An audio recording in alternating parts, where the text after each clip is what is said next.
Your brand new iPhone deserves the best protection, and the iLune 3-pack screen protector plus 3-pack camera lens protector has you covered. Don't take risks with your iPhone. Click the link in the video description to shop now on Amazon. Welcome back to the Tribune, where we dive into the latest and greatest from the world of entertainment and pop culture. Today, we're taking a look at a woman who's got everyone talking, not because she's breaking records or slaying the game, but because of her unfortunate initials. Meet Sarah Johnson, a 29-year-old marketing manager who's had to deal with her fair share of awkward encounters. It all started when she ordered a custom-made monogrammed tote bag for work.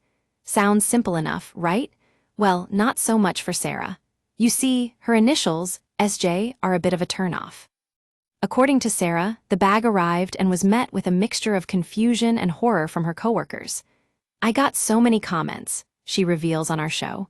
"People would say things like, 'Oh, is that what they serve for lunch?' Or 'Is that your cat's name?'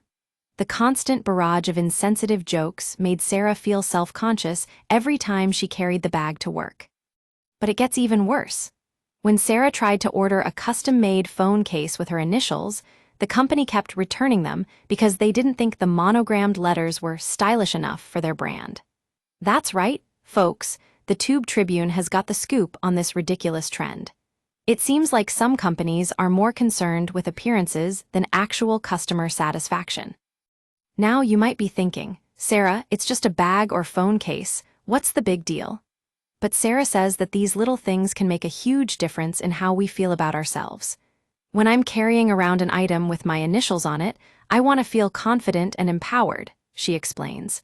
"But when I see people making jokes about them, it just makes me feel awkward and uncomfortable."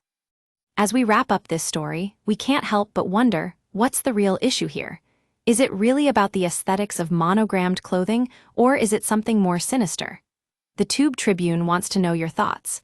Have you ever had a similar experience with branding or customer service? Share your stories in the comments below. Thanks for tuning in, and we'll catch you all on the flip side.